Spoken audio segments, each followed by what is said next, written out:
we have a 3.5% savings potential in terms of the whole energy consumption. So that's huge savings. So API deployment, I think it's a very, very critical thing. And then going on to the cloud platform, and this API device is capable of many other decision making in terms of making the plant room very efficient. It can, stage cooling tower, it can run more number of pumps and all of that it can do. Speaking about the IoT, the AI platform that's available on the cloud, can give predictive insights now. So if the asset is able to communicate to the IoT platform, we can actually tell the end user that in about 6 weeks' time you're going to have a compressor failure, or in about 8 weeks' time you're going to have a gas leakage issue, right? It helps, right? For the end user, both more in from scope 1, scope 2, scope 3 emissions. Everywhere there's an impact, which with these kind of predictive insights coming in that. I think I'll stop there. More points to be added, maybe we could. Thanks. I think that very well explains the technology and how AI can become an integral part of driving the systems in future. So a connected question, Prasanna, probably for you: in what ways do retrofits such as HVAC systems, electric motors and drives, and building management systems enhance energy efficiency and leads to cost savings? Thank you, and again, big thanks from my side also to AEEE. Very pertinent question, but also just taking forward from what Mr. Manjunath said. Just to give a little basic context on when we talk about retrofit or innovation of buildings. So, when we look at these, we look at, especially with respect to sustainability and net zero. One we are looking at is the energy source, right? So, example, what is the current energy source? Is it conventional energy? Is it renewable energy? If it is renewable energy, is it captive or is it something which you are buying? Makes difference, right? And even as a backup energy, whether we're going to use DG or we're going to use battery system. I think in conversation we had why battery system becomes more important in terms of sustainability. So, energy source would be one important aspect to look at when we look at retrofitting. The second and the most important part which we are conversing now is the energy efficiency itself. When you look at energy efficiency, it could be lighting, it could be electric motors, putting variable frequency drives, especially for variable torque application like AHUs where you kind of save a lot of energy. Probably I'll talk a little bit more on this. But also on the compressor side, we're talking about heat pumps. I think you mentioned about heat pumps earlier as well. So heat pumps coming something. And then on top of this is the building management system which you also mentioned. And how do we integrate the whole thing? So there are different you can say different areas of energy efficiency where we could look at and improve. But I just want to add a couple of things more on sustainability, and that's on the environmental side, right? So when we talk about environment, it's also how much of, not only how much of CO2 you emit, but then when you retrofit a building, what can you do around the building to make it much more greener, and then add to the environment. And I would say, look at also the social requirements, and people are there. After buildings and people, then is the occupants same? The kind of occupants are similar or they are different? What are the cultural needs? What are the generation needs? I think that's also changing as the buildings change. So these aspects are equally important when we look at retrofit of the old buildings per se. Very specifically on the motors and drives,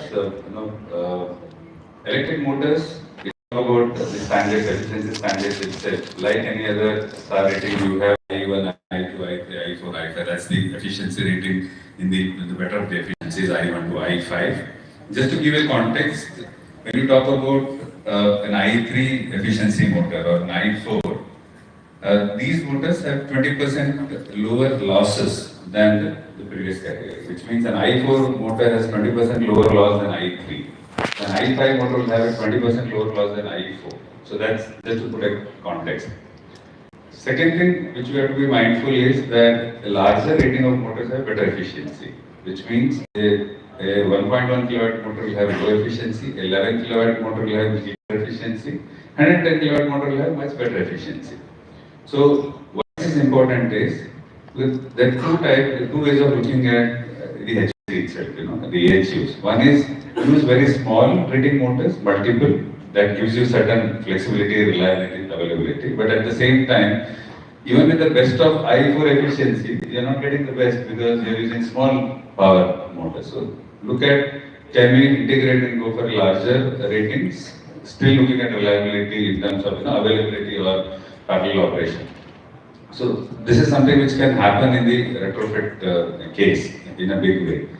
And here I would say efficiency of I6 are also kind of already technologically available. And in India, the minimum efficiency standard is I2 still.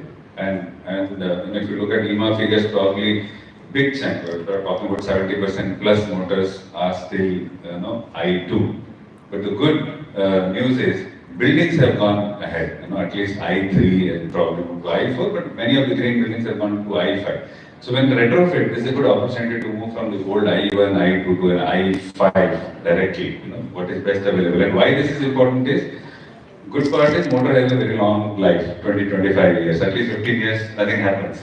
That's a good thing. But the other thing is that you don't change, right? Even if the new technology comes, you don't change. And Indians, at least my grandmother has always taught, don't throw anything, utilize karo. That's not very good from energy efficiency perspective. So to go for the best efficiency class, especially on the motor side, would be the best thing when you retrofit. You add a VFD, really is good because for variable frequency, variable load requirement, this makes a lot of sense because your HVAC is not running at full capacity always. So at partial capacity, VFD is the best. Though VFD, when you add on the motor, the efficiency of the motor drops marginally, but on a system side, it gives you a lot of advantage. So that's the benefit of VFD. Within this motor-driven system, obviously the compressor, the fan, equipment become very important. Choose the best available on the market at that point of time makes a lot of sense. And the interesting part is that we always say that individuals are all good, but when as a combined, are we the best? And this is a question which comes as a end user, right? You buy the best electric motor, the best drive, the best driven equipment, fantastic. When you put it together, that is not the best. What is the use, right? That's where the IEC standards are kind of coming in and then pushing in, saying that not just each equipment, but when a motor is driven by a drive and driving a pump, is this motor-driven system the best? And you declare the efficiency of your motor for this operation, the drive at this operation, the pump at this operation, and then the client decides, if my operating profile is around this, A, B or C, which is the best? And that's the best way of evaluating, and that's very difficult job because most of the designers are interested in the new buildings. On the retrofit buildings, probably there are retrofits coming in. I mean, that's the challenge, I would say, but with a lot of room to play. I'll just end with one live example, and that example is from our own, I would say, our own factory. We retrofitted a building, existing building in our premises. It so happened that during COVID, we decided that we had our corporate office in WTC, World Trade Center. We said we'd move that into factory premise, make it more efficient, come closer. And then this was a two-story building, an old building. We decided to retrofit it 3 stories building. And then we had a lot of good opportunity to work on this. So what all we did, one is, as you said, the deep retrofit. It's kind of a deep retrofit because we kept the structure same, everything else got changed. The electric motors went into an I4, I5 motor, we put VFDs, we put a lot of smart sensors, smart sensing devices into the thing because as you rightly said, it has to go to cloud, you need to digitalize quite a lot. So we did a lot of smart sensing activity into that. We used our own equipment, our own motors, drives, our own measuring products. We also put our own BMS system, ABB's own Cylon BMS system into the retrofit kind of thing, and it has been working very well. But what we also added, according to me, was a good thing is we also moved from the energy source. We moved into some captive energy generation, but also we moved into the renewable energy. So we went to RE100 here. So that was a good reason why we would go. Work with Terry to get water positive. I think that was a fantastic learning from us from Terry as well. The entire ABB campus is water positive. Yeah, exactly. That is something that is the recent work that we have done with ABB, and that has been a learning experience on both sides. Absolutely. From ABB side, big way, I think, learning from Terry on this water positive. So, and also because it's a factory premises, and let's say, zero land to waste kind of a thing. So there are a lot of learnings around this. But one last thing I wanted to add here is we didn't make it just building efficient as a retrofit, but we also added a lot of greenery around. And when we say talk about net zero, there are three: decarbonization. We did by energy sourcing. We talk about energy efficiency part. The third part is efficiency. After all, the people who are around there also have to get some kind of behavioral change, and that is sufficiency. A lot of encouragement for people to use staircases. I mean, there are a lot of systems kept in so that using staircase becomes easy. A lot of greenery around the building. So we encourage people to have their short meetings outside in a green environment. You reduce the load. So I think this is quite a big ecosystem possible, not just the equipment, also behavioral changes which are possible to do this. So just wanted to add. Thank you. Thank you so much. I think, yeah, Just one more thing on the retrofit side. I think you covered the entire spectrum. But one thing which is I feel very important is the building envelope, and that plays a lot of part in terms of the energy, the heat transmission and all. That also is very very important whenever retrofits happen. To build up the whole deep retrofit. From a HVAC perspective, passive cooling, right? And I think it's a very important element. Absolutely. That's very important, especially when HVAC has to be efficient. I totally agree. so thank you so much for that. Sourcing, how energy efficiency can be improved, and deep retrofit solutions can be looked at in the long run, and how we can work together to, look at energy efficiency projects and act projects in terms of how we use them. I think that also becomes very critical in terms of any retrofit model. So now I would like to come to Soumya Metal, and I think we have some very good experience on ground, and the Paharpur Business Center has been one example, that we have witnessed, and I think discussed when we were having a briefing meeting that how this journey began and what are the challenges and key strategies that were adopted when they started this work. So probably, Soumya, we would like to hear more from you on experience, why you start doing this and where you actually landed when we were engaging more with the tenants. Okay, for those of you who don't know, I'm going to bring a owner-operator point of view to the discussion. We run a commercial office building in Aeroplace. It's about 50,000 square feet. The building was constructed in the 1980s, and we've been running it as a flexi office space for the last 30 years or so. The challenge that we had was, whilst the building was state-of-the-art when it was constructed, over the last few decades, let's put it this way, it's become old. The first challenge that we had was we wanted to improve our lease rentals. So everything which drove us, it was not an altruistic point of view, it was hardcore commercial. We wanted to improve lease rentals. So we said, okay, fine, the one way to increase lease rentals for from the tenants that we're targeting is to get our building back up to a grade A status. We started the journey pre-COVID. It got stuck because of COVID, and all our potential clients started working from home. Now they're sort of coming back to work. Our first challenge was in finding consultants, architects, service providers who would want to take on an old office building. Retrofitting an old office building and bringing it up to spec is a much harder job than designing a new building. And not every architect wants to do it.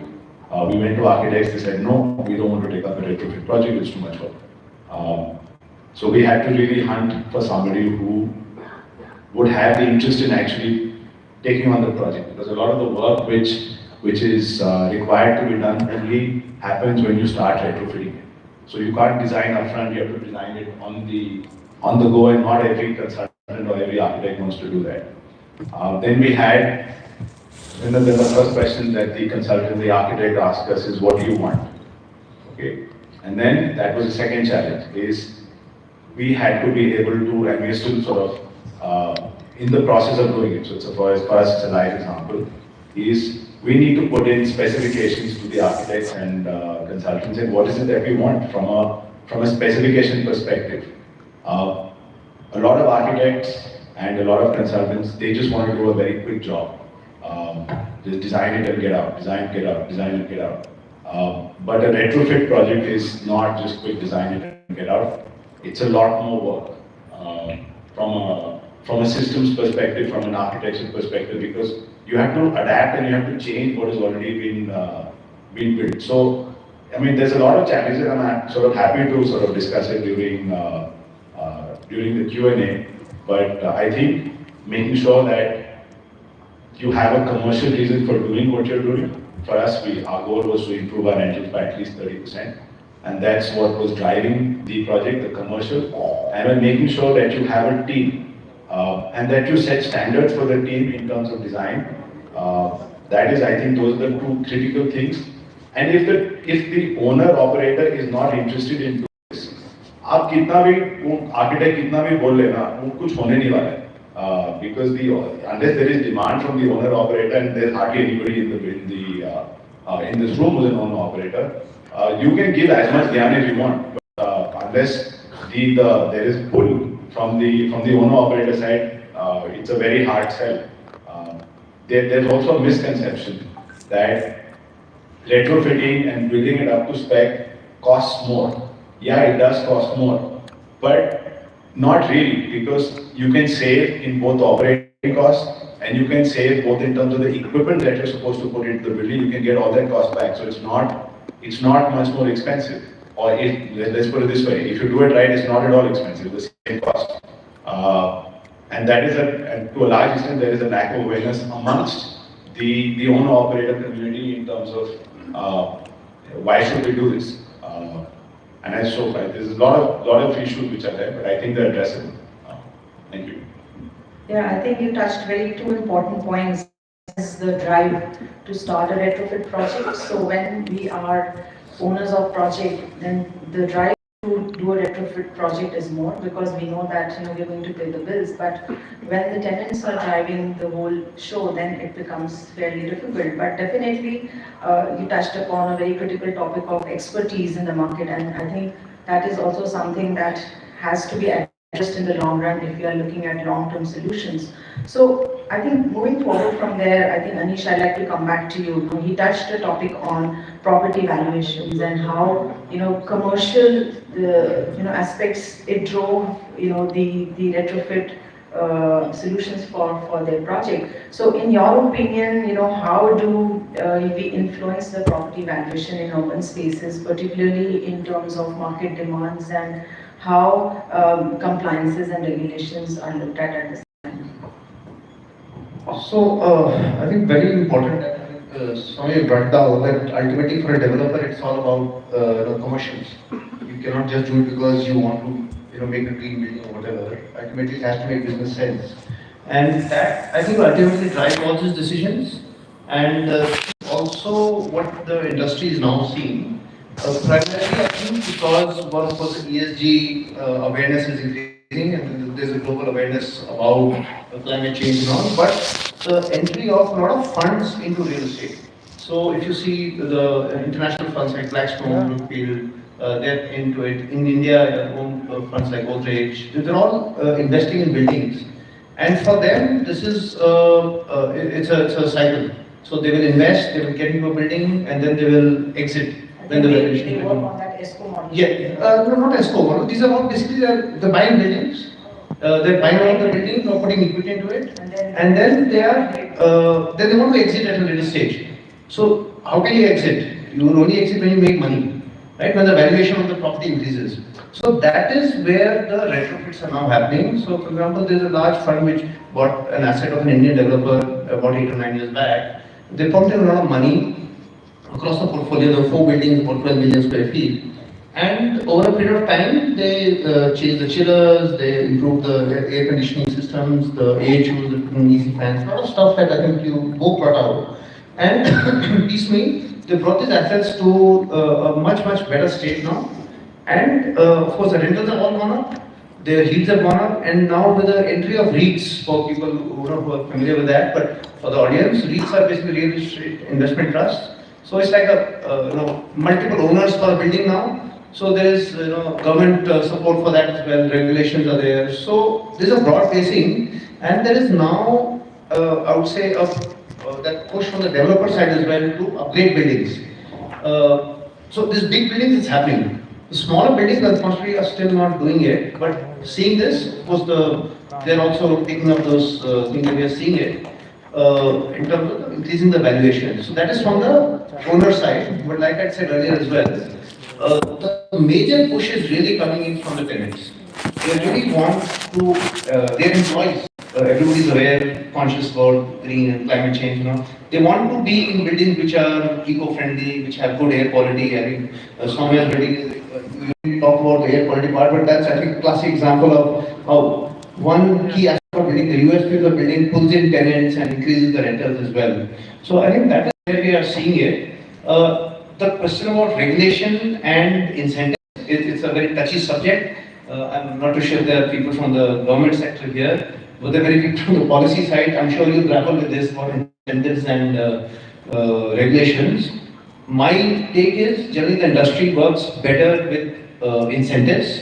As you can see, for example, the additional FAR which is given, that really boosted the green certification, the green building movement. But sometimes you do need regulations as well. BE is a classic example. The star labeling is made mandatory, so that's helped increasing. There's a fine balance, but my sense is if the government or one of the policies can incentivize retrofits, like you said again, maybe it does cost money.